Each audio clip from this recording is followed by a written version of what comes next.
Hey everyone, welcome to On the Rise. I'm your host, Mike Feinberg. With me as always is Gerardo Ramos and Armando Gonzalez. How you guys doing? Good, man. How's it going, man? Doing well. Perfect. Our special guest today is a man who has been responsible for putting on hundreds of MMA events here in Florida over the years, as well as the annual Florida MMA Award Show. He's extremely knowledgeable about the sport, the fighters, and mostly everything that goes on behind the scenes at the events.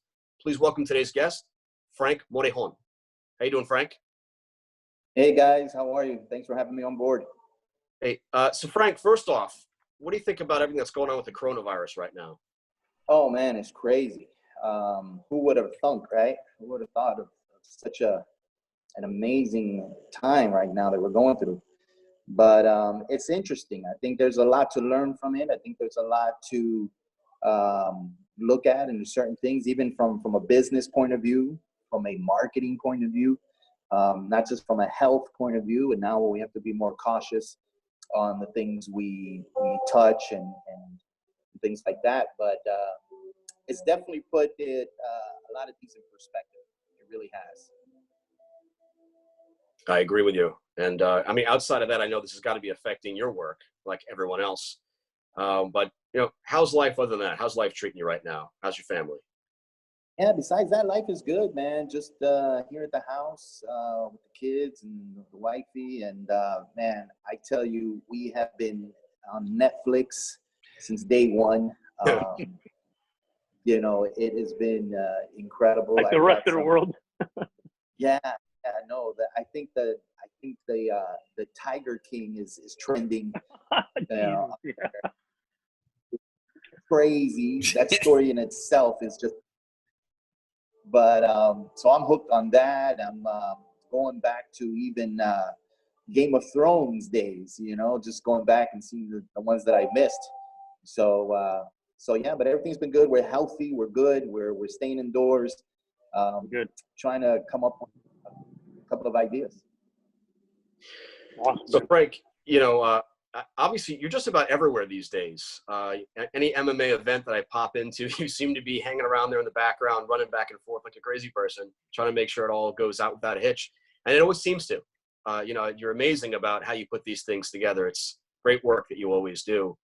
And I know last time I think I saw you was at the Florida MMA Awards, and that was another great event. It's always nice to see that each and every year, recognizing each fighter and member for their accommodations all throughout the course of the year.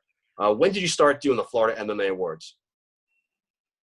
We started in 2012, and we started it because of promoters like Rize, who basically is putting their time and their effort and their money and their finances behind it, only to give a platform to the fighters so that the fighters can grow and become professional fighters, and set their goals with the UFC or Bellator and the bigger shows. So when I saw that the hard work that they put behind it, and not even a pat on the back, you know, not even a thank you for some cases, we decided to look into that and say, how can we give back? How can we give that acknowledgement and that recognition that these promoters as well as the fighters deserve? Because it's really the promoter. I think the pat in the back that we get is, hey, my man, where's my check? Yeah, that is probably right. But yeah, so that's why it was created, man, to give you guys to say, hey, listen, if it wasn't for you guys, the business or the sport of MMA wouldn't grow. So it's a night of celebration. It's a night of recognition. It's a red carpet, black tie affair that we just want to say thank you and present them with their awards. That's awesome, man. Yeah, I always have a good time at those events. I think I went to the very first one, if I'm not mistaken, and then of course I went to this one most recently, and nothing's changed. I mean, it's always a great show. And I appreciate it. Yeah, let me ask you. So, out of all the events that you've worked, say in the past year, what was the biggest one that you've worked, or what was the most difficult and hardest to put together? Well, that's a great question. And I think the most difficult ones are the ones that come to me with no experience. that they doing it for the first time. I've worked with big companies, small companies, and one that comes to mind was House of Fame. House of Fame, it was run by a gentleman by the name of Tsitos, who basically didn't have any MMA knowledge, but he's passionate about the sport, passionate about what he does and what he could do and bring to the table. He had a few investors and that weren't involved in MMA as well. So they looked for my guidance. They looked for my direction in where to go and who to go to for, you know, the cage, for the sanctioning body, for even the venues. But I would say, like all the other clients that I have, it normally runs about 3 shows, and after the 3rd show, they've got it down pat. So I take a step back even further so that they can do what they need to do and bring their own style, their own taste of management. By now, the verbiage is there, the vocabulary is there in regards to running the show. So they do an amazing job. But it's those that have an MMA background or want to do a show, that want to contribute.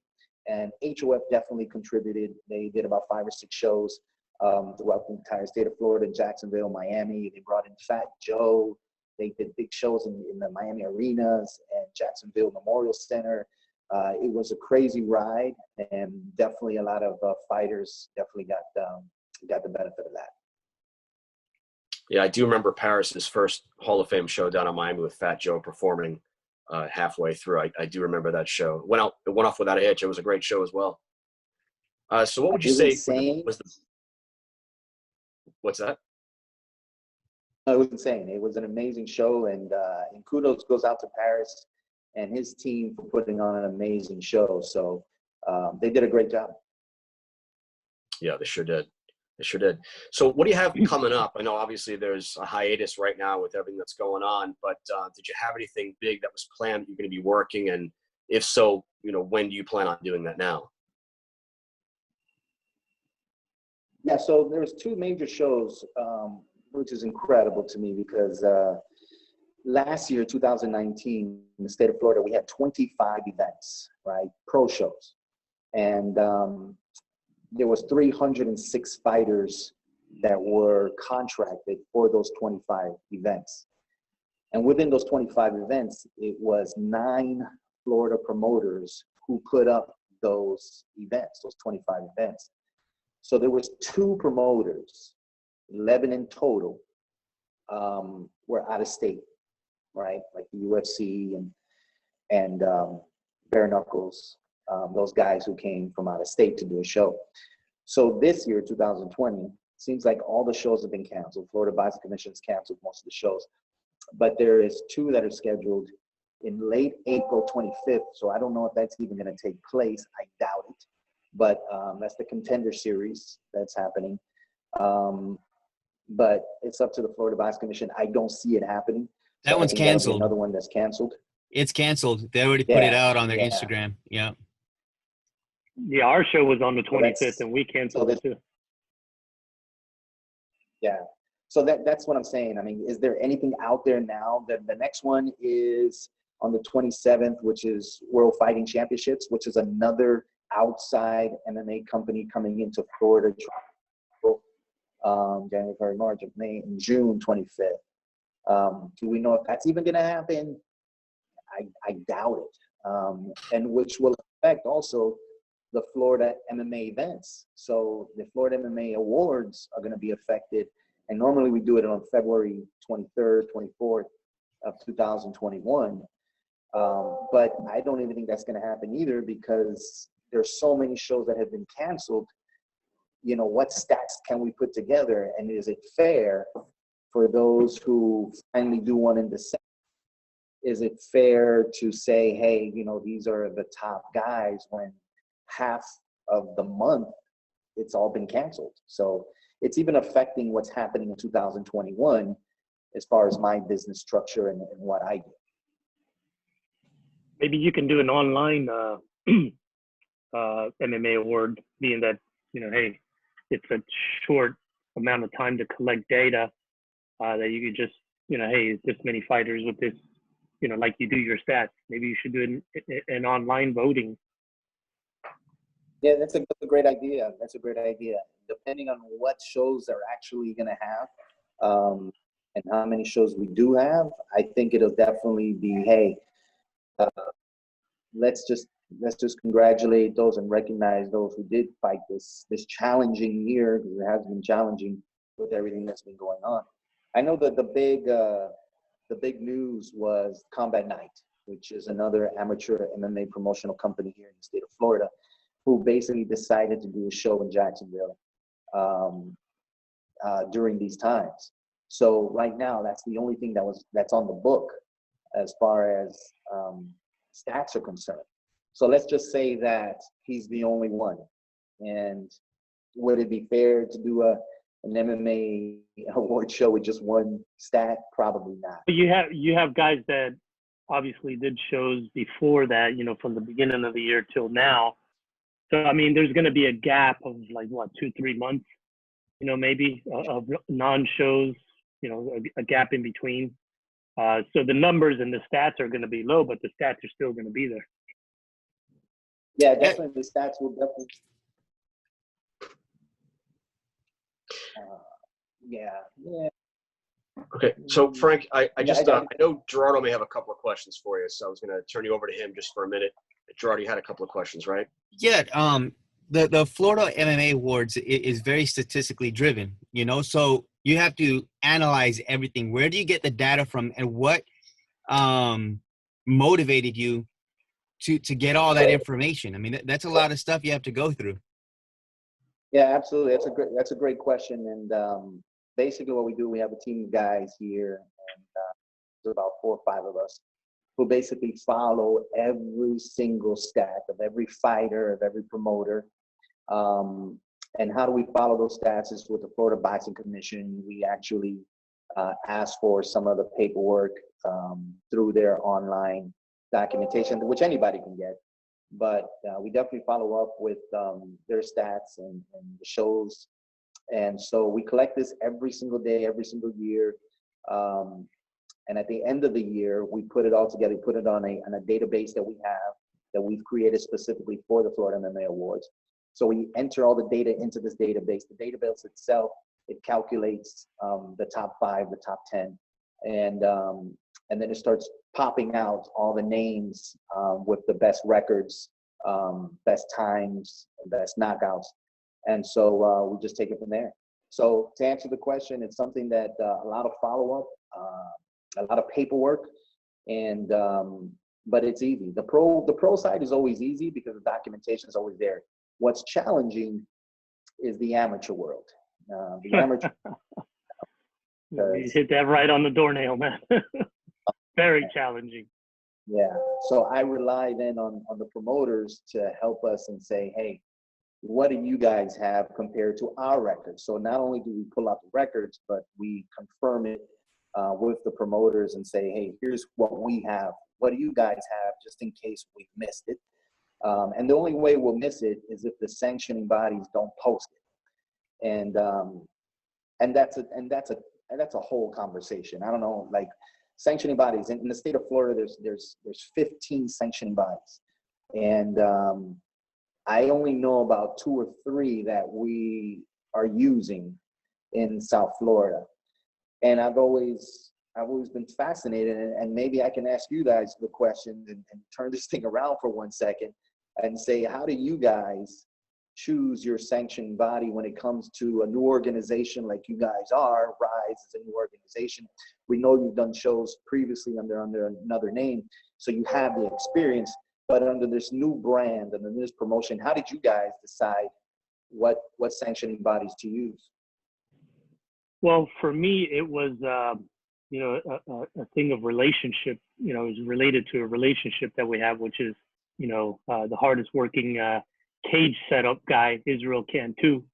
You know, he's been setting up cages for us, and you know, I guess he works with a couple of sanctioning bodies, and he came to me and said, hey, you know, if you're going to use this sanctioning body, why don't you use him?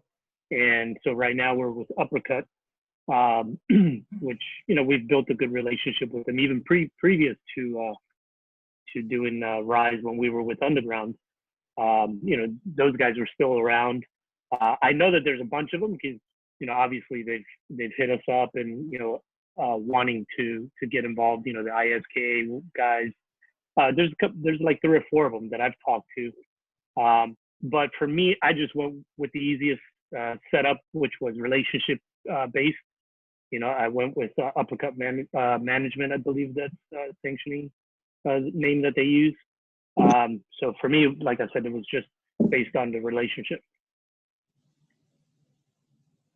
And how much do you hold them accountable for after the fact, after the show, when they're supposed to put in the stats and people like myself who rely on the stats in order to do what I do? How much do you hold them accountable for? Like, have you seen if your last show was even posted as far as the stats? The last show, some of it was posted, some of it hasn't been posted. And that's when I went back into my investigation on the stats, because a lot of guys were hitting me up.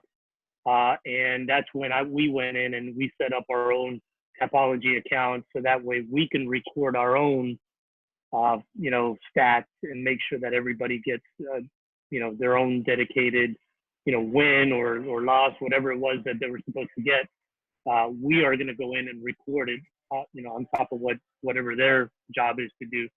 You know, obviously I can't get in to do the sanctioning board's job, but, you know, for us, you know, we want to make sure that all of our fighters, we've even contemplated doing our own sanctioning body, like some of these other guys do. But I mean, that's another that's another department that we have to worry about, which I don't want to do that at the moment. But we are going to start, you know, as a matter of fact, we already started doing our own recording and sending our own information into Tapology. Yeah, you know, for you guys, it's tough, man. I mean, it's Florida is we know Florida has a lot of fighters, but the promoters are the ones who are really, you know, taking a you know, rolling the dice as far as, you know, building the brand here in Florida, because there's so much competition. There's so much competition, and it seems to be like the hub of MMA. I mean, it's like there's so many fighters down here, and I guess when the other promoters see that there's so many fighters, oh, let's go do a show in Miami. And that's like the first place on earth that everybody looks to do a show. I don't know why. It's not easy. Yeah, definitely not easy. How many shows do you plan to do this year? Well, I mean, we were planning to do shows every 2 months when we first started. Going into it, I mean, we've had some bumps with other promoters, you know, pulling on the same fighter pool, you know.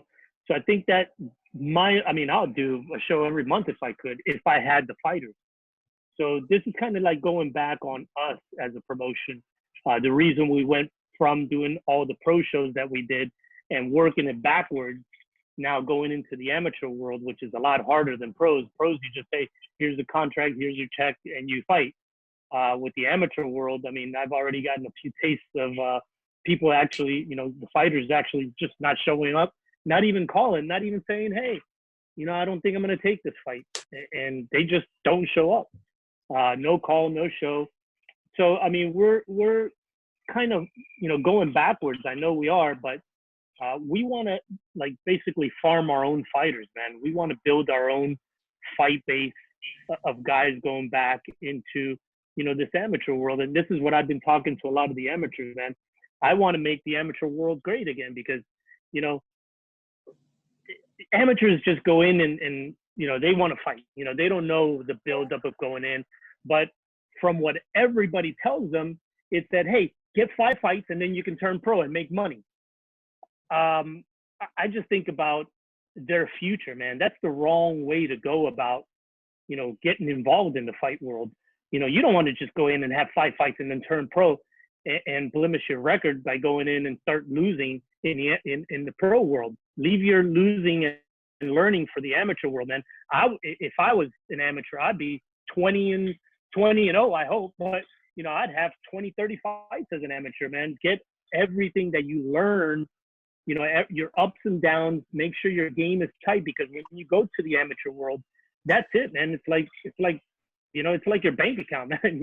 If you take a loss, you're gonna take a loss in making a better monetary, money for your fighting.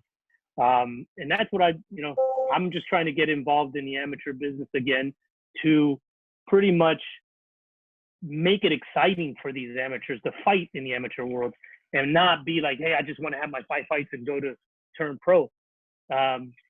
Just like another pet peeve that I have in the amateur world. I mean, I see guys that are 2-0 fighting for a title. That's just stupid, man. That's the stupidest shit that I've seen, and I blame the promoters for that. The promoters, though, they want to just post, hey, there's a title shot just to bring in fans. Who gives a shit about that, I mean, when you are fighting for a title, you're fighting for a title, man. You're supposed to be a badass. And I see these fighters fighting in the same little 50-mile radius. And, hey, I'm 3-0. I can fight for a title now, and I'm a badass.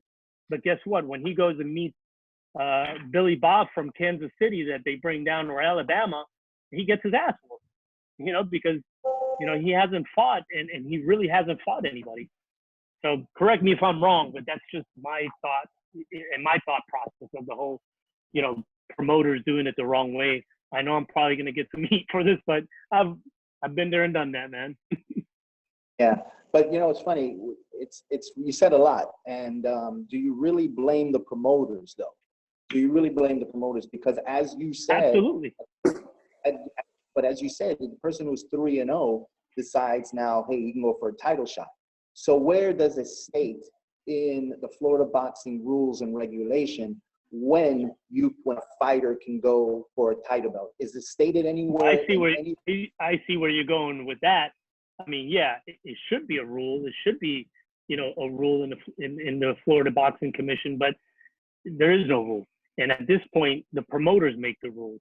And, right now the promoters are driving, your stats and all the information that these fighters get. So it's the promoter that says, hey, you want to fight for a title? Here you go. And like I said, there's no way that a 2-0 guy should be even fighting for a title. I know pros that are freaking 10-0 that don't even get title shots, but that's a different world. I understand. No, but that's what I'm saying is that if there is no regulation, if there's no rules, if there is nothing set, then how do you blame a promoter from going, hey, you know what, you have a title shot? Because there's nothing. I blame the promoter because he's actually doing it, and it's the wrong thing to do. But he can do it. Yeah, but he can do it. Absolutely. I mean, and kudos to who the guy's doing it, but I just think they're ruining the amateurs. So that brings up a good question for those who are listening, which brings up a good question. If you want something changed, and this is nothing, of course, nothing personal, because I think you're a great guy and you've done amazing things for the sport itself.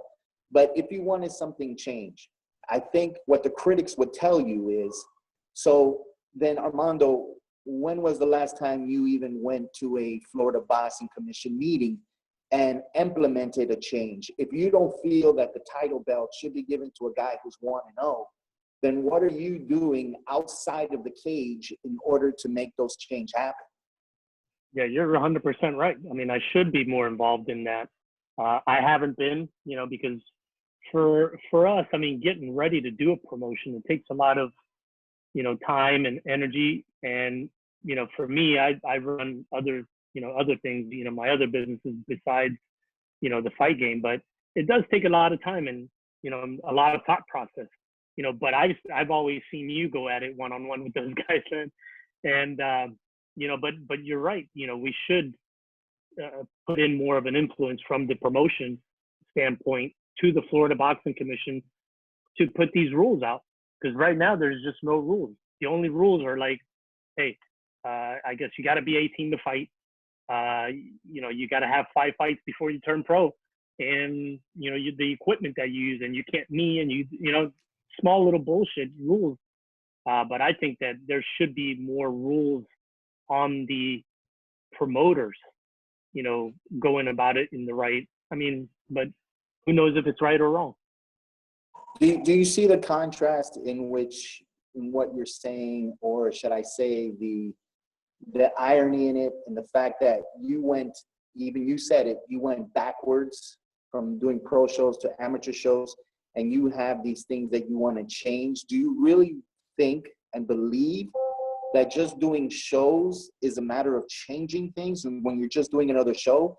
Or do you think that your movement from going from pro back to amateur, the only way you can really change something in that business, which definitely needs changing, and I agree with you on that, there's certain things that just are not being followed up on. Things are just I don't think it's just going to be my movement doing that. Absolutely not. But if I only allow certain things, when you fight for Rize, and if I allow certain things to happen, and if I follow the same things that these other guys are doing, I mean, it's just going to remain an issue. But if you come to my world and I'm bringing you on board as an amateur, and I'm offering you something more than what other promotions are offering you, but hey, these are my guidelines. You're not going to fight for a title when you're 2-0. And if I don't allow it, that's my world. You're right. I have to go into the actual rule maker, which is the boxing commission, and take it up on them if I want to see that as a rule. But maybe I'll do that. Yeah, and just to elaborate on that a little bit, because I know Armando and I have had this conversation at length a few times already, and he's very passionate about the fighters and about making sure they're taken care of. And it's a shame when some of these guys do jump the gun and they end up getting themselves seriously injured.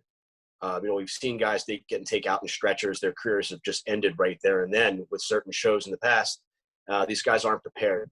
So it does take guys that are running these shows, promoters, out there to simply just educate those fighters, to make them understand this is why. It's not because it's my rule that I'm saying, hey, you're not going to fight for a title at 2-0. It's because this is why you don't want to do that.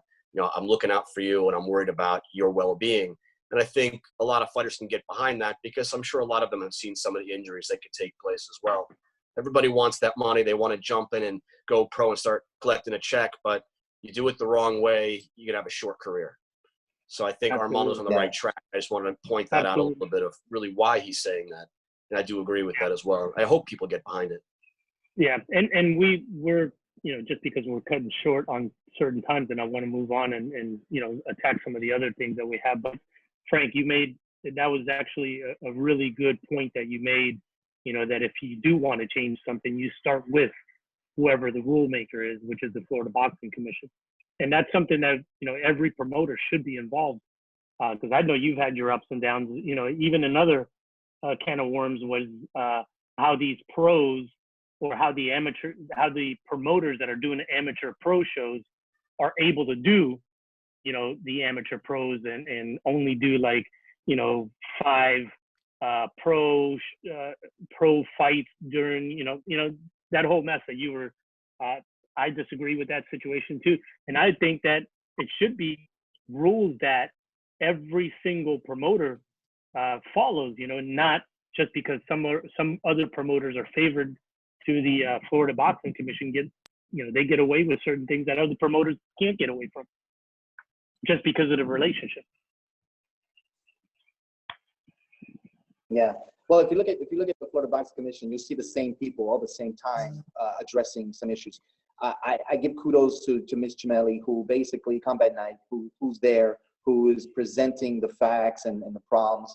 Larry Downs Jr., who's also another fighter for Florida, who basically, feels that there's some things in the kids division. He's brought up some concerns with the MMA for kids, if we can do it, cannot do it. And those are the people who are taking the lead as far as making the rules, and they're changing. And what I think from my point, from what you guys are doing, because you guys do bring a good brand, right? You guys are following the rules. You guys are bringing excitement to the amateur world of MMA.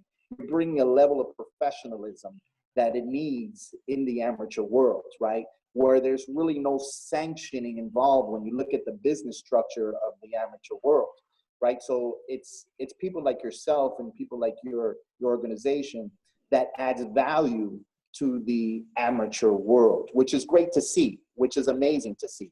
And I think that the more fighters get on board, they'll realize everything from the branding to, to the way you run the corporations, which is the safety of the fighters, and which you guys I know put in first.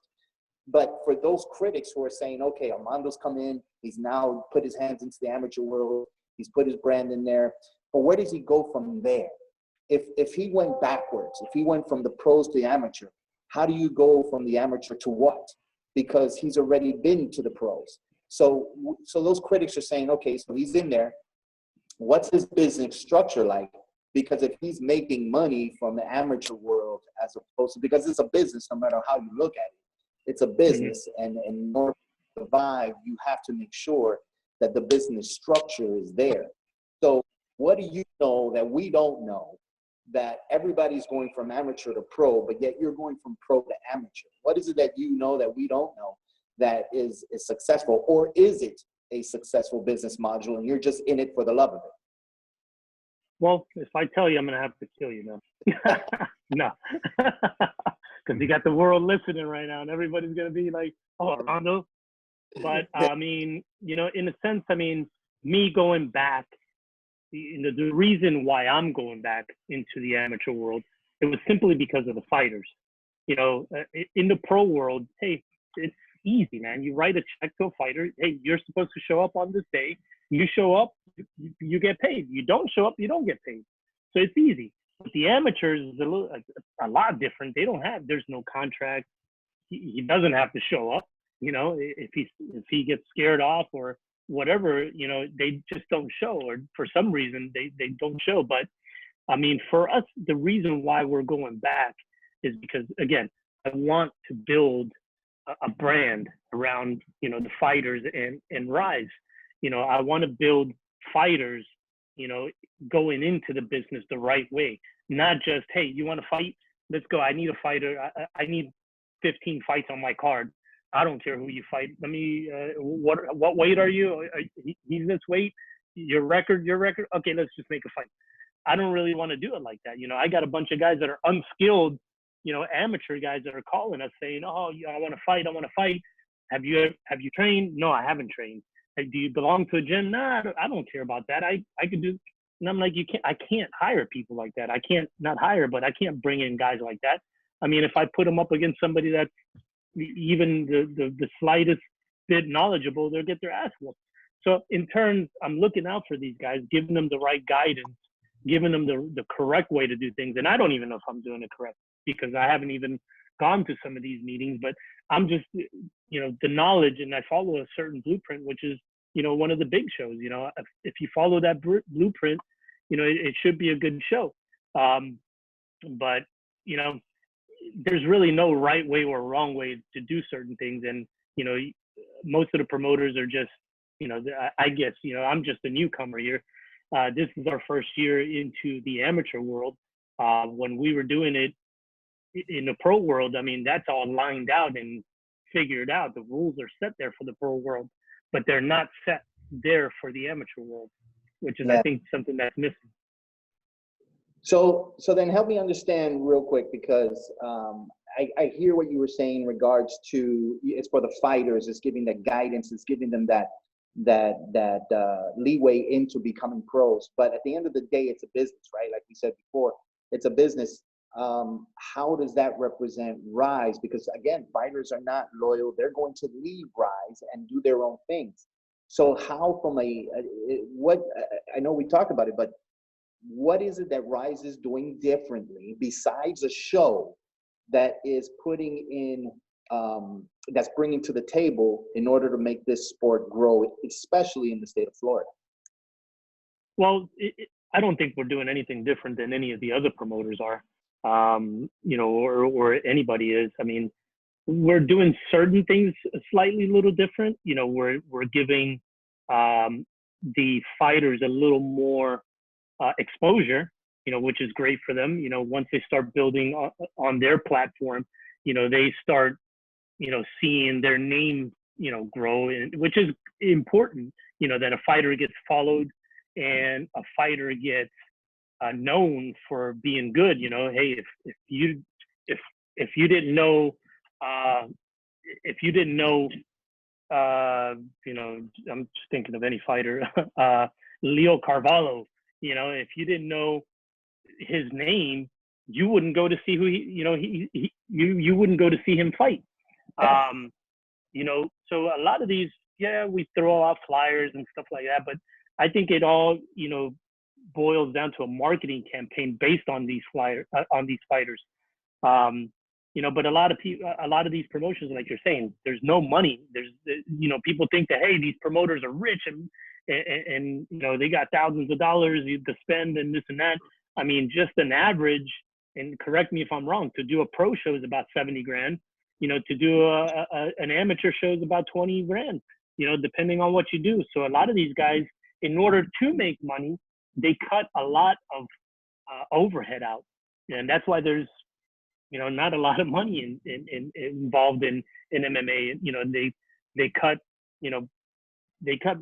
People just don't want to pay, and it goes back into that. So now if you run into a good promotion where they are going to promote you, where they are going to remain, the loyalty is, I think, cut in two ways.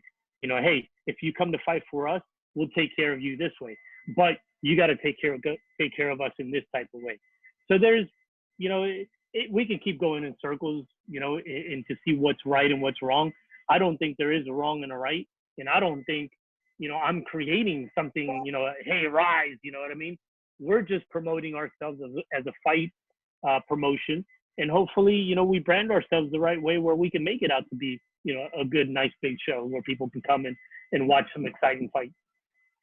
Yeah, make no doubt about it. I think that what you're doing, and make sure that, and everybody watching and listening understands that what you're doing is detrimental to the sport, in the sense that you're helping these fighters, you're educating them, you're giving them a platform, you're showing them, the right way of how you get into the business, and that says a lot. That says a lot about you. That says a lot about your company, and it's just an added something that brings to the table for the community in itself. So don't get me wrong when I ask you these questions, because I'm fascinated when on my end, from the marketing point of view, and seeing how companies grow and seeing how they're at that peak. Well, I mean, in turn, let me turn the question around to you. I mean, you've been involved in this way longer than I have. Where do you see the difference in the bigger, or the more popular companies versus one of us that, like for us, we're just getting started. This is our first year. I mean, as of last week was our last pro show a year ago, which we did at the ballpark, which was a huge pro show that we did. Big awesome numbers. I mean, it was an amazing show. I think one of the best ones that I've been to, not just because it was mine, but it was one of the best shows. But what do you see, difference besides them being there longer than I have? I mean, Combat Night's been doing this for a long time. So has XFN. So has Rise of a Warrior. PFL. 305 Fights, I think, is the only one that I think it's fairly new. But and so goes the list. What do you see there being different in any promotion? Yeah, and that's a great question. And I think that to answer that, it's really knowing the stats, right? It's really knowing the business module. It's really knowing your competitors and seeing what I call measurable marketing, right? Because there's a goal somewhere along the way. There's a goal for Rize to reach and rise to a certain occasion, right? So how do you know that? How do you do it if you're not measuring your success, right? So for me, what I would do differently if I was a promoter in the amateur world, I would say, okay, who is my competitors? Like right now, stats are what drives me to do what I do. But I think it's important for the promoters to understand those stats in order for them to get to that next level. So where does Rize need to be, or where's Rize going, or what's the competition like? I don't know if you know, but Rize, when it comes to followers, because when you said that, it reminds me of social media. When you use the word follow, did you know that as far as followers, because there's a difference between likes and follows, right? Rize right now, out of the top 1, 2, 3, 4, 5, 6, 7, 8, 9 promotions, amateur promotions that are out there, you're at number 8, right? When it comes to followers, right? So you've got 1,345 followers, not likes, but followers, people that literally follow your page, right? So Right. competition is, or what you should be, for me, it would be the stats is who's below me, who's above me, right? So PFL is below you, right? They're last on the list, but they're only last on the list by 3 fans, Nice. So they catch up, so you got to be careful with that. They may catch up. But then who are the I'm gonna top get guys? Gerardo, Mike, and you, Frank, to make sure that you guys like me. So your top guys are, of course, Combat Night, XFN, Rise of a Warrior, and even 305 Fights out of Miami. I mean, they're slowly building their brand, but rightly so. They're at 1,600, 300 people more than you. So to answer the question, it's like, what do you do different? First, understand the competition. What are they doing different than you? You talk about building a platform for your fighters. I'm sure that the people out there listening goes, okay, so what is that platform? Where can I see Leo Carvajal fight at the last Rise? Where is it on their platform that I can see it? Where's that investment at? Because if Rise is saying, hey, we're giving you guys a platform to fight, and they can't find that platform, then let's start there. Because what literally platform are you giving them? Just a venue and a cage, or a venue and a ring. That's not much of a platform if people who are just going there are going to see it. What about the people who can't, right? People are staying home with coronavirus and things like that. So what platform are you giving them when you're talking about a platform? What is that platform for Rise? And that's what I would start when you talk about the differences. I would say, okay, let's look at the platforms. If I have 1,300 people following me online, that probably means I could sell 1,300 pay-per-view buys and let 1,300 people see the show from the comfort of their own home. If I know how to market it right, if I'm looking at the stats, if I'm looking at my competition, those are the things that I would combine and say, that's how Rise will rise above the best when they've figured out, wait a minute, what's my market? Oh, it's 1,300. How am I supposed to increase that?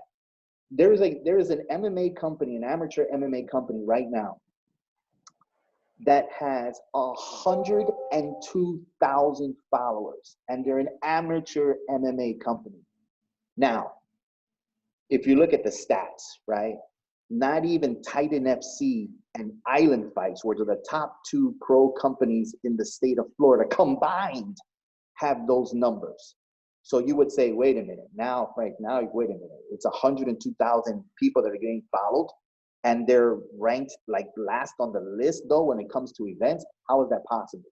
Well, that just goes to show you that I'm sure if they were on the show, they were like, Frank, really, we do have 102 followers. You'd have to explain that to me, right? But that just goes to show you, is there stuff out there, some software, some viral stuff that you can buy and purchase and maybe buy hits and this and this and that to get people involved and put those numbers up? Absolutely. But the numbers will speak for itself when you compare it to the norm, right? Because in order to figure out what's wrong, you have to compare it to what's right. What's the norm? If Combat Nights has a following of 21,000 people, that's the stage. Combat Night does shows in different states, in different cities within the state. So 21,000 is the mark. Then you have XFN, who does it at 5,000, Rise of the Warriors at 4,000. So there's their range. When you come to 110,000 followers to an African company, yeah, come on, man, you're who's playing. that? But they may like, Frank, you're all wrong. You're absolutely wrong. We do have 110 followers. I can't tell you how we did it, but we did it. Okay. I'm going to leave it at that. But it's to know the competition and what are your goals? Because if your goal is to be a millionaire, then that's your goal. If your goal is just to put on great shows and just to make sure the fighters are taken care of and the safety of it, then that's your goal. There's nothing written as far as whose goal is better than whatever else's goal is. Right. Mm-hmm. That I know you, I know your commitment, I know your passion, I know the hard times you put into this, the hard work you put in. Even as a pro, I've seen you behind the lines, I've seen you behind the screen, and you're pulling your hair out, figuring out, how do I get this done? How do I get this? How do I connect the dots? And you make it happen at the end of the day. So I have no problem, I have no doubt that what you're going to do for the amateur world is amazing. What I'm saying is that the critics who call me up and say, "Hey, Frank, Rize is doing a great job. Can you ask me how are they able to do this? How are they able to do that?" Like, go ask Armando yourself. And that's what the Florida MMA Awards were for. The Florida MMA Awards were for you guys to come together, and as you were there, to talk about new beginnings and how you guys do it, and share. Even sponsors, like sponsors were being shared between you guys, which was a great thing to see, because it was a community coming together to help each other build the sport of MMA in Florida.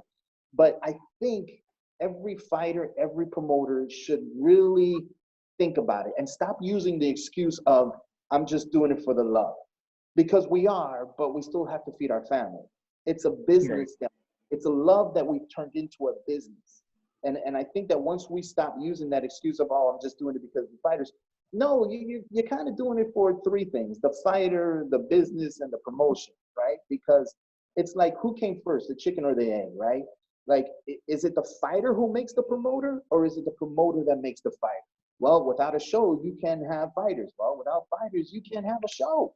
So who's helping who out? Which came first, right? And it's a matter of coming together and saying, "Hey, I get it. I get the relationship.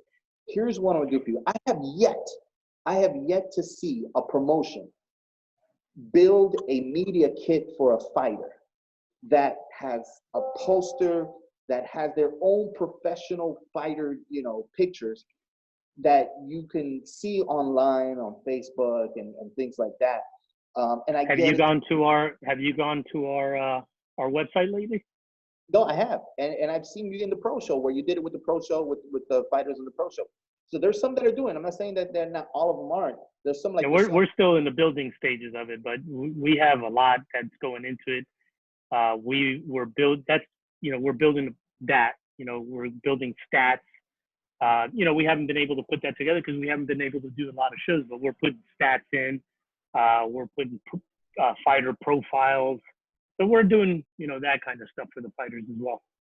What's another thing is that I've seen, and I know of promoters who don't just take it from promotions. Like, history tells us in the past, CFA, Championship Fighting Alliance, who was dominant back in the days, they decided to have a fighter, and that fighter went to the UFC.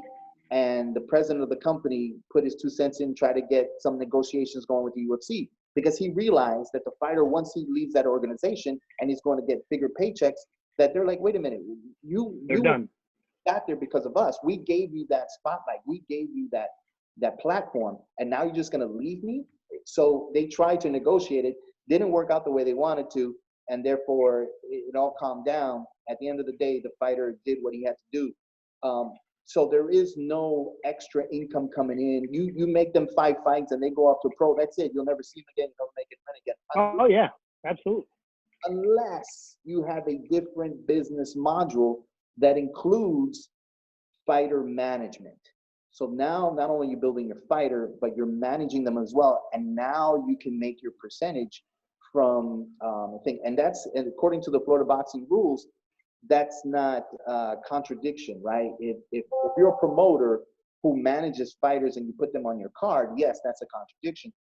You can't do that. But if you're a promoter who puts fights on, and let's say he goes to the UFC, and now you're managing him and they're at the UFC, that's a different story. You can actually do that as a promoter. So I'm always fascinated the mentality and the length of information that a promoter has when it comes to expanding the business. Like, it's just about events, I don't think. Like, the true money is, of course, is building a fighter for sponsors, building a fighter to make it to the big leagues, but you have to manage that fighter in order to continue making that money. Unless you're fine with, say, giving 5 fights to a fighter and saying, "God bless you, we'll see you, hopefully you learn stuff," and that's it. I mean, so where is Rize in that equation when it comes to, is it just, "Hey, have your 5 fights, goodbye, we'll see you later, there's nothing we can do from now on, be a pro, we wish you all the luck"? Or is there a plan in place to say, or maybe something that we don't know, to say that, listen, Rize also has this in place in order to be financially stable? Well, to answer that correctly, I don't think we don't have that yet. but we're too new into this to get involved. Even, you know, we're having trouble, not trouble, but we don't even have enough fighters that we can keep, you know, fighting. You know, like I told you before, I would love to do this every month, you know, and keep fighters just going and going and going and going. But, you know, there comes a time when, you know, hey, this fight, and I've ran into a lot of this, where fighters, oh, we only fight for this promotion, and we only fight for that promotion. And, you know, again, they only have 2 or 3 fights in, and that promotion is already, you know, not brainwashed, but told them they can't go out and fight for another promotion. But no, we don't. We will have a plan in place like that, and that's where we're headed. We haven't been around for that long in order to be at that stage just yet, but those are plans, and we are getting ready for things like that. You know, that's where we're like you said, it all starts from, you know, a profile. You know, you build a profile for the fighters, posters, advertisements, different things like that, which we are, and we have done that for even our pro fighters previously. When we were involved in the pro world, we did create that. You know, we even, you know, like Gerardo goes out and films these guys, photographs them. You know, it all goes into investing that, you know, that first step into the guys, into making them look like a fighter. And, you know, when they step into the cage, making them feel comfortable enough that they are a fighter. And when they win, hey, they are that one fighter that everybody wants to go and see. And you just got to keep going and going and going and going, and letting the fans follow that fighter. And then as you build the fighters, and I guess that's where you start learning the, you know, the loyalty base between the fighter and the promotion. But, you know, we're building that. We just haven't gotten to that point just yet. So where does Rize? So where do we go to see a Rize fight? If we weren't at the show, we weren't at the event, what platform are you giving out to the fans to see a Rize show? What is your platform? What is the stage in which you're allowing at the moment, it's a live show. We haven't gotten involved into pay-per-views or live or you know, through a website. But again, if you go to our website, you'll see a little thing on there that says MMA Live. We're getting ready for that. Okay. So it's right now it's a platform for local fans. If you can go to a show, you can get to see what you guys are all about as of right now. Correct. As of right now, correct. As of right now. So in the future, I'm guessing Rize will be a pay-per-view type of module. It'll be both. It'll, you know, you can come see it live, and we will be hosting it online as well for free. Okay. How you like those apples? I'm always fascinated, man. And that's why the questions. And I've always tried to understand it, you know, because they say it's crazy for a fighter to get in a cage. I think it's even crazier for a promoter to do even a show. You know what I mean? It's like have that mentality of, you know, you got to do it for the love of the sport, right? But at the same time, you gotta keep that engine going, right? You've got to be creative. And that's when you talked about the last question in regards to what you think I should do different, or what do you think there is a difference between promoters. I think if you're a complete package as a promoter, from the marketing, telling the story, which I think is very important, to figuring out your numbers, to seeing what your competition is.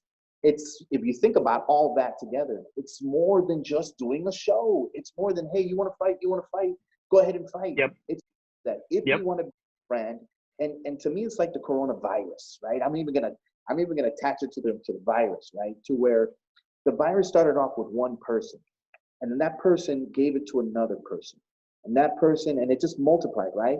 But I look at it like a flyer, right? You go out, promote an event, and you give this one flyer to one person. And then you go out and you give a flyer to another person. And you're doing the same thing a virus does by spreading the word, of spreading the virus, right? But what I find fascinating is that with the virus, it sticks. It sticks to that person. They're not leaving. They can shake it off, but it's still in their system. As opposed to when you do it with a flyer, that person has the option to either keep it with them or throw it away, right? And then there is no attachment to, hey, listen, here's a flyer. Oh man, that's a great show. Hey, here's another, and it starts spreading like a virus. And I think in order for that to happen, in order for a show's marketing to spread like a virus, there has to be a certain component that's attached to it, right? To where it's like the card itself, the fighters itself. You have to build the storyline in order for it to stick to somebody to say, hey, Rize show is next month. We going, we gotta go. But what I see in some shows is that the virus hasn't attached. That somewhere along the line, it may go to 1, may go to 2, may go to 4, may go to 5, sooner or later starts to break. And then it doesn't get to the end of the line. It doesn't reach the maximum potential because of that one form of marketing, that one form of advertising. So besides you giving a platform to the fighters, where do you see spreading the word from a company point of view, from a branding point of view? What would you do different that XFN, Combat Knights, who've been here the longest, who do have more thousands numbers that you have to catch up on? You have to catch up in order to be successful, because at the end of the day, you are competing in the same pool of fighters. I mean, there's promoters, amateur promoters in Florida that are pulling from the same pool of fighters, which you're pulling from as well. So what is, if there's fighters listening right now to you, if there's fighters listening to this, and they're deciding, man, why would I go with Rize when I have these other people knocking on my door? What would be your selling point to them from a marketing point of view, from a branding point of view, and from a platform point of view? What would you tell them? Are you ready to rise?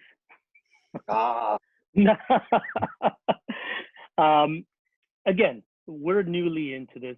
We haven't been around, for a little bit. We're only into what this was going to be our third show, our third amateur show.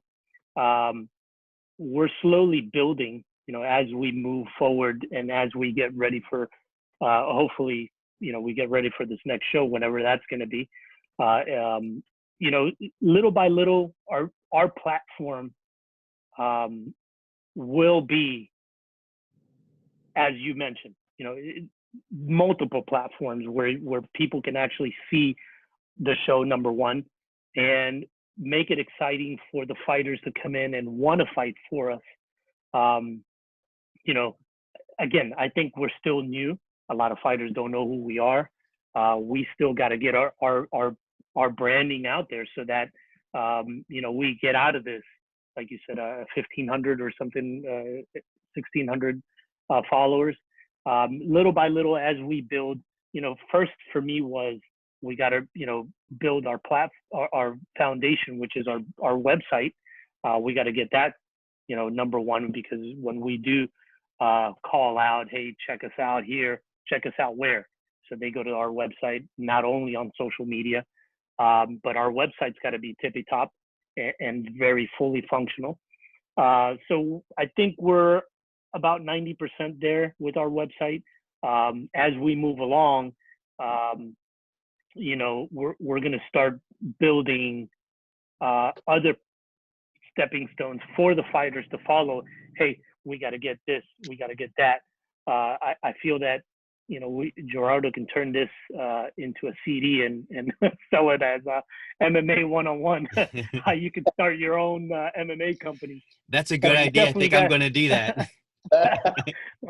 We definitely, it's hard. It is a hard business. And, when I first got involved in it, it was like, hey man, let's get involved in this. You're going to spend, this much money, but guess what? This many fans are going to come and you're going to make all this type of money. And shit, that was a slap in the face. You were involved in that in the first few shows. Just the numbers didn't add up to the expense. And, how can you not spend what you're spending to put on a show, unless you're doing it at a nightclub and, you don't have that much expenses. You don't have the lights and the glam and all that. But what people want to see, they watch the UFC for a reason. They go and spend, $200-300 on a ticket for a reason. I think that's energy, and being at a big show, that's kind of like where I would love to be, building a nice show where people can come and see. And, we've showed that we can do it in our pro shows, because I think we've done it. We have gone and put on, lights and glam and excitement, and we put a lot of butts in the seat at the ballpark show. But, for me, and just to answer your question with 100% knowledge of what you're asking me, for me, it's about time. Time will tell. Wow. But with time and experience, right? Because you're getting a lot of experience. How you've gotten experience from your pro shows, but the experience of Dana White itself, Dana White, who basically set the blueprint for you guys. Do you realize that Dana White did shows over $1 million, and he lost money? He lost $10 million before he decided. So something changed, because I think that's where we are at. We're at that stage that we keep doing shows and we keep losing money. We keep doing shows and we're losing money. We're at the stage of Dana White when he first started. Then something happened, and he taught us a very valuable lesson. He taught us that, oh boy. Can you guys still see me? No.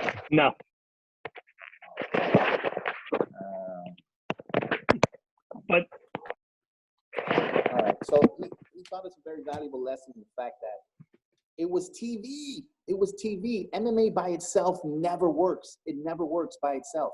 It's always with something else. It's always with a TV. So the fact that you guys have any TV, doesn't that tell you that no matter what you should be doing first is finding that, not so much of a network TV deal, but some type of streaming, because now everything is streaming and everything is on, but some type of streaming service first before launching an MMA company? Like, find that streaming, build that brand digitally before you do anything else. I agree, but I disagree as well. Okay. I mean, yeah, I do agree with that, but you got to get your shit together before you do that. Yeah. If you put on a live stream and people are watching your show and your show sucks, and you got people in the background and you got people falling through holes and you got shit happening in the cage that's not supposed to be happening, and then you got fights around, and you got to have your shit together before you launch a live platform like you're talking about. But I do agree with that 100%. And the quality of the production needs to be there. I mean, and quality as well. It needs to be there. You don't want to put out, if you put out a crappy production one time, then nobody's going to watch it again. It needs to be good the first time. Yeah. In my opinion. Yeah. Well, like I said, I agree to disagree. Yeah. Yeah. Well, I was going to say as well, the other interesting thing is that you have these shows that are out there. They do have them on TV. When you've gone there live, I've gone to a lot of shows that I've gone to live that have been aired, and those shows are freaking horrible. I mean, there was one down at was it FIU, the Florida Fields, whatever that was out there. I can't remember who put that on, but I mean, the place was absolutely packed. But to the point where there was no respect shown for pretty much anybody who was walking in. Everybody was treated like garbage. The people that were watching it on TV didn't know how the people inside the arena were being treated. Nobody had good seats. Everyone complained. They couldn't get their shit together. People were waiting 3 hours outside in line just to get into the arena. Nothing was done the right way. They should have never done that, had such a big show. So I know myself, I'll never go back to one of their shows again. I don't want to throw them under the bus, tell you who they are, but I'll never go back to one of their shows again. They spent a ridiculous amount of money in trying to put that thing together, and they might as well not have even done it. And meanwhile, I went to another show the following week. They probably spent 10% of that on the budget. But it's the way they treated the individuals that were there. They made sure the fans had a really good experience in being there. And a lot of it has to do with that. I know that Armando's very good about doing that. I've complimented him, years before we ever started really working together at one of his first couple of shows, that it was just very different for me to see some of the intricacies that I saw inside the venue that he did that others weren't even doing. Even just showing the respect to the fighters who were in the arena and just calling them out and saying, look who's here, look who's there. I mean, you say things like that, and the people that are around the arena actually realize, oh, wow, there's a professional fighter in the arena. There's this person. Wow, maybe I wonder who's going to be at his next show. I want to come back again. Maybe my favorite fighter will be there. If you just drown all that out, or you just, for the sake of putting it on TV, just to put a show on TV, it's not really going to do anything for the local fans either. Yeah. I agree. Like I said, it just there's a cycle, and you're right about the cycle, Frank. That, you know, bringing up the cycle of life for MMA. But you know, again, I told you, and even when we first got started, you know, you were mentioning, you know, a pay-per-view and this and this and that. And I'm like, Frank, I rather get my first few on the road and just see what I'm dealt with before I air out everything that I'm doing and people see what we're doing, versus, you know, us seeing it there live. You know, like you said, Mike, you know, if you pay $20, $30, even if you pay $10 to see something pay-per-view and see it on, and you can't, and like Gerald just said, you can't see the quality, and, you know, it cuts out, and the camera is facing somewhere. And, you know, we've dealt with our shares of recording and stuff like that, where, you know, you just got to have everything put in place. There has to be a production level that you're going to air out to the fans on your brand. So that's where I'm at with us. You know, we're building that. So stick around and you'll see it, man. No, I definitely will love to see it. But, you know, it's that old age question that I always get, Frank, what's better? A promoter who does more shows that looks like shit, or a promoter who does 3 shows a year that looks amazing? Which do you try to, you know, see who's better? Which one is better? And, you know, I contemplated that for a while, because I could tell you Rise of the Warriors, you know, back in 2012, I went to one of their shows when I first did the Florida MMA Awards, and they actually won for best amateur company promotion back in those days. I remember sitting down with the owners, and they were like, you know, we're going to shows, we're going to do that. The quality is, and they did. I went to one of the shows, and the quality was amazing. It was, even the VIP area was incredible. The way the back of where the fighters were practicing was amazing. It was an amazing show, but they didn't do another show after 6 months later. So then I started to think, wait a minute, what does matter? A show, a promoter that does it like the UFC, or a promoter who just does it and doesn't really put too much emphasis on the production and this and that? And I started to think, well, what's more beneficial is the promotion that does all the shows, and that maybe not have the best quality, but are doing shows, because at the end of the day, it's for the fighters, right? So if the fighters don't get their shine, or the fighters don't get their stats in, then if they wait on a show that does it every 6 months as an amateur, then all you're really saying is that we really care about the brand. We don't really care about the fighters, because we're doing a show every 6 months, and we want to make sure our lights are right.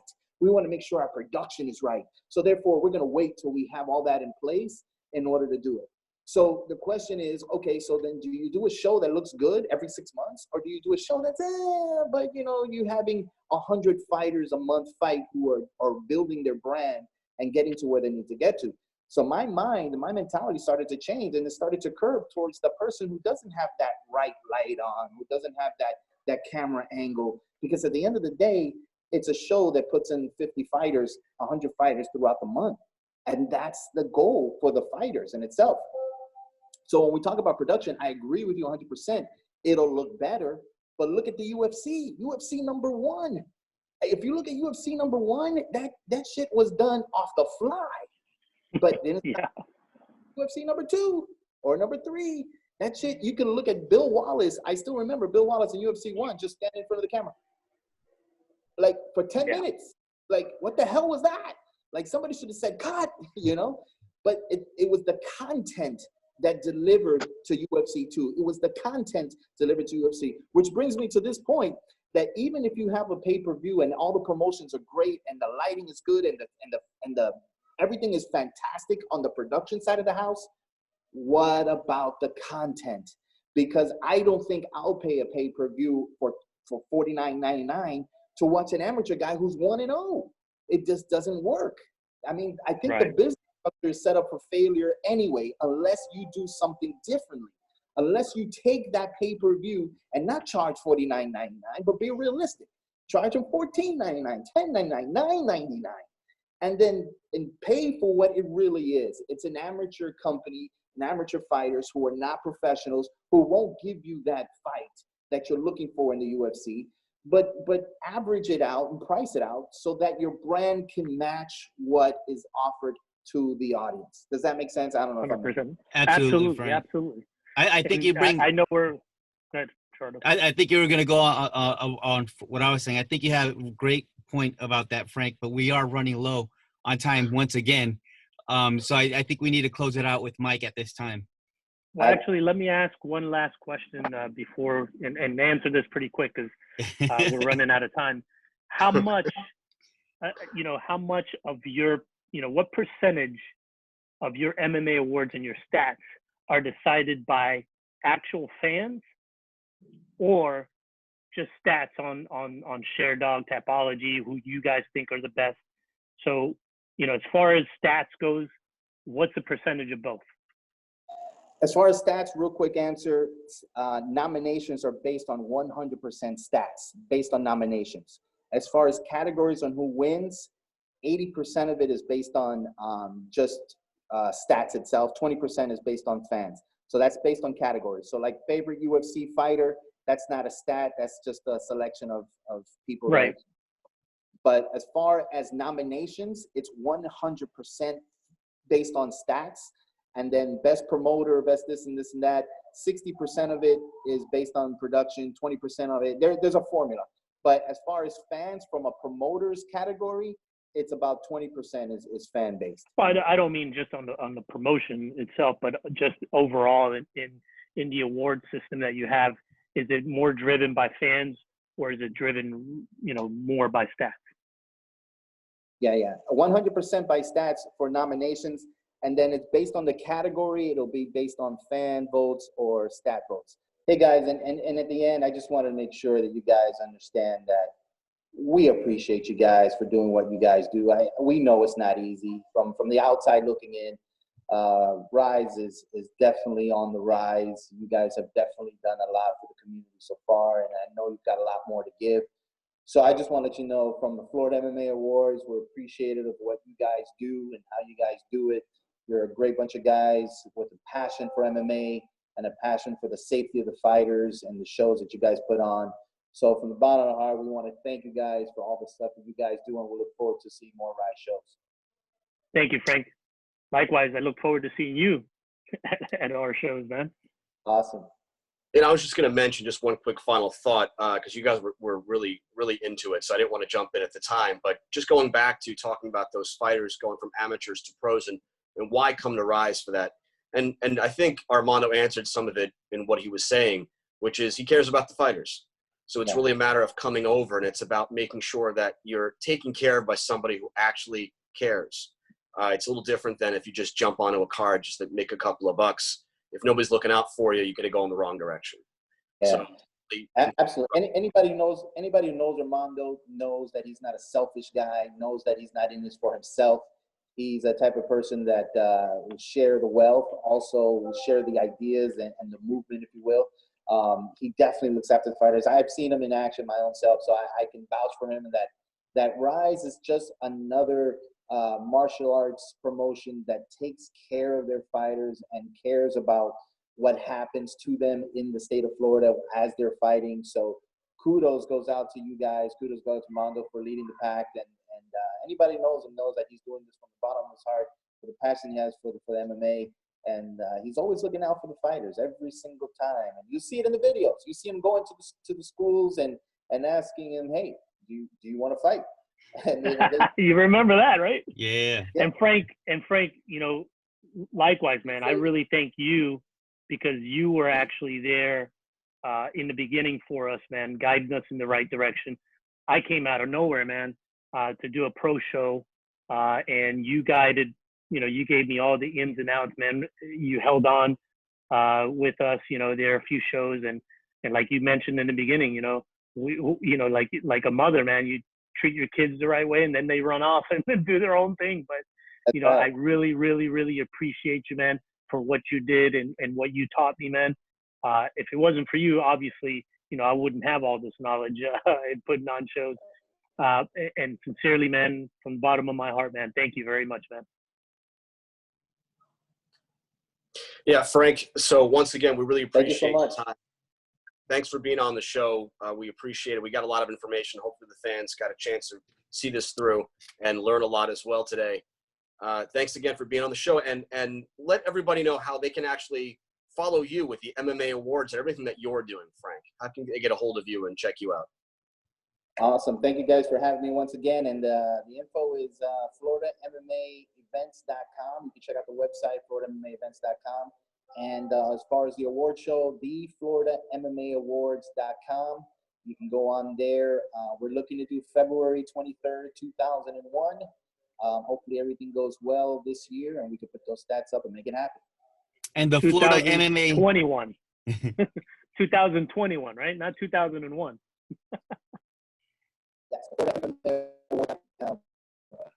I just wanted to say the Florida MMA events is where people could go and find what events are coming up in Florida, right? He's on the little lag right A now. little But chappy. But that's what you could do on his website. Right. cool, guys. Oh, Frank, I don't know if you can still hear us, but can people actually see the last award show? Is there some place they can go on? Can they go on the site and able to check out some of the video clips or maybe even the award show?